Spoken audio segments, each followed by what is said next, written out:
नमस्कार साथियों, मैं जी के प्रजापत। आप देख रहे हो शिक्षा क्षेत्र ऑनलाइन प्लेटफॉर्म पर आप सभी का हार्दिक अभिनंदन, बहुत बहुत स्वागत है मित्रों। जैसे आपको पता है मित्रों कि अपन सेकंड ग्रेड के लिए महासागर पढ़ रहे थे, तो एक पार्ट अपन महासागर का पढ़ चुके हैं। पार्ट 1 आ चुका है पहले, अब ये पार्ट 2 है, यानी जो महासागर से संबंधित कुछ बातें बच गई है वो बातें इसमें ये वो तथ्य अपन इसमें पढ़ेंगे। मित्रों, आपको जो फर्स्ट जो वीडियो देखा उस पार्ट 1 का, उसमें बहुत प्यार और ने दिखाया, बहुत अच्छा लगा। और ऐसे ही आप इसको देखिए, बहुत इंपॉर्टेंट है। मैं आपको बता रहा हूँ 10-10 15-15 मिनट की क्लास है, लेकिन यहाँ से एक एक पर्सन आना फिक्स है, ये मान के चलिए आप। तो ठीक है मित्रों, अगर आपको वीडियो पसंद आ रही है तो लाइक करना और चैनल को सब्सक्राइब करना और अपने साथियों को भी शेयर अवश्य करना, और कमेंट करके बताना कि कौन से टॉपिक का जल्दी से मैं उसका नेक्स्ट वीडियो लेके आऊँ। तो यह है हिंद महासागर। आज स्टार्ट करते साथियों, बिना समय खराब करें। हिंद महासागर, हिंद महासागर की आकृति कैसी है? कैसी आकृति है? वैसे ही आपको पता हो तो प्रशांत महासागर की आकृति कैसी थी? कैसी थी प्रशांत महासागर की आकृति? प्रशांत महासागर की आकृति थी त्रिभुजाकार। मैं इसके साथ में जो मुख्य बातें हैं उनकी रिपीट करवाता चलता हूं ताकि आपको रिवाइज करने में कोई दिक्कत ना आए। यानी प्रशांत महासागर की आकृति कैसी थी? इसकी हिंद महासागर की आकृति तो एम है, और प्रशांत महासागर की आकृति थी त्रिभुजाकार। अंटार्कटिक महासागर की आकृति कैसी थी? एस के समान। इसमें कुल गर्त कितने हैं? 6 कुल गर्त है। यानी हिंद महासागर में कुल गर्त कितने हैं? 6 गर्त हैं। वैसे ही अगर देखा जाए तो प्रशांत महासागर में कितने गर्त थे? 32। और अंटार्कटिक महासागर में कितने गर्त थे? 6 गर्त थे साथियों, सॉरी 19। अंटार्कटिक महासागर में कितने गर्त थे? 19 गर्त थे। और हिंद महासागर में कितने कुल गर्त हैं? 6 गर्त है।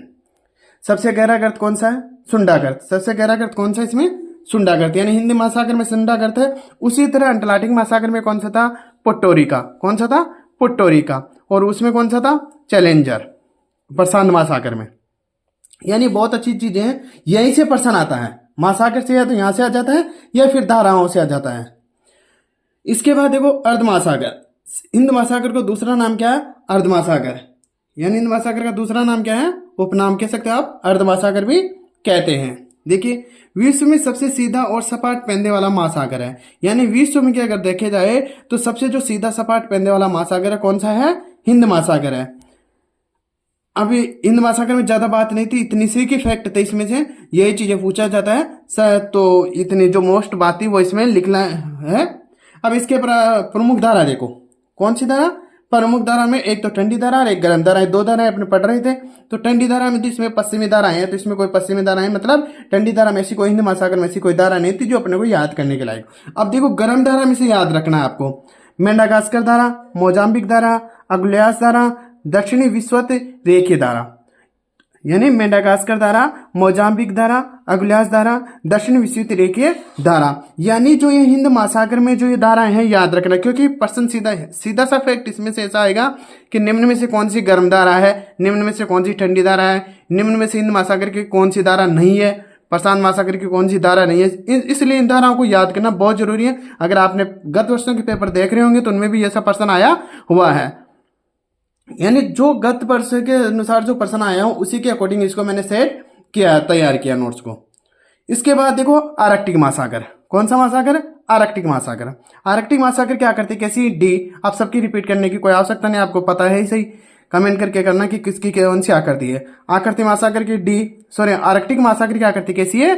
डी। अब आप सोच रहे होंगे कि सर ये आकृति के लिए इतना जोर क्यों दे रहे हैं? क्योंकि मित्रों मैं आपको बता दूं कि आकृति से कई बार प्रश्न पूछा गया है। अंटार्कटिक महासागर की आकृति से संबंधित तो कई बार पूछा गया है। ऐसा होता है, याद रखना, क्वेश्चन आने की पूरी संभावना है। आर्कटिक महासागर की आकृति कैसी है? डी। क्षेत्रफल 1.3 करोड़ वर्ग किलोमीटर। इस महासागर को छिपता हुआ महासागर भी कहते हैं। यानी इस महासागर को, यानी जो आर्कटिक महासागर है, इसको छिपता हुआ महासागर भी कहते हैं। इसी महासागर में विश्व का सबसे लंबा मगन तट साइबेरियन शेल्फ है। यानी इस महासागर में विश्व में सबसे लंबा मगन तट साइबेरियन शेल्फ है।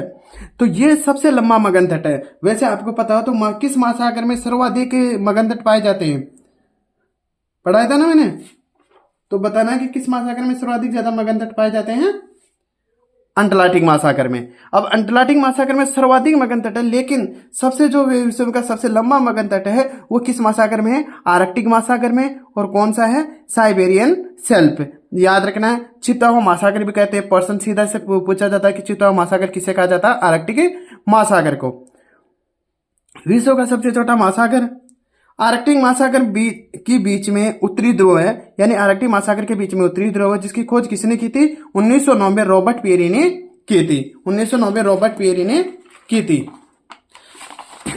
इसके बाद ये है महासागर से संबंधित अन्य तथ्य, यानी महासागर हो गए, और इसी से आपका एक प्रश्न आने की पूरी संभावना रहेगी। एक प्रश्न आता ही आता है हमेशा महासागर से, याद रखो। महासागर से संबंधित अन्य तथ्य, अब देखो इसमें कुछ फैक्ट है तो वो सीधा आपका याद ही रखना। सबसे बड़ा नदी द्वीप है माजुली असोप। सबसे बड़ा नदी द्वीप कौन सा है? माजुली असोप। सर्वाधिक जनसंख्या वाला द्वीप कौन सा है? जावा द्वीप। सर्वाधिक जनसंख्या वाला द्वीप कौन सा? जावा द्वीप। यानी इसमें तो ये कंटेंट है जो एग्जाम में पूछे गए हैं, सीधे आपको याद रखना है। जनसंख्या कब पाई जाए, किस द्वीप में पाई जाती है? जावा द्वीप में। भारत का सबसे लंबा ग्लेशियर सियाचिन जम्मू कश्मीर में। बहुत इंपॉर्टेंट है, कई बार एग्जाम में पूछा गया है। भारत का सबसे लंबा ग्लेशियर सियाचिन जम्मू कश्मीर में। सबसे चौड़ी जलसंधि डेविस जलसंधि ग्रीनलैंड और बेपिन द्वीप के मध्य पाई जाती है, यानी ग्रीनलैंड और बेपिन द्वीप के मध्य में पाई जाती है। कौन सी? डेविस जलसंधि।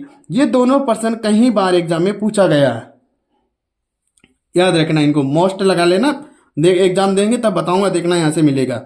महासागरों की औसत लवणता 35 प्रति 1000 ग्राम है, यानी महासागरों की औसत लवणता है 35 प्रति 1000 ग्राम है, जिनको पीपीटी के नाम से देखते मित्रों, याद रखना इनको ना, क्योंकि प्रश्न पूछा हुआ इससे संबंधित है। यानी 35 प्रति 1000 ग्राम है। मापने का यंत्र सैलाइन नेक्टोमीटर है, यानी महासागरों की औसत लवणता तो कितनी है? 35,000 प्रति ग्राम है।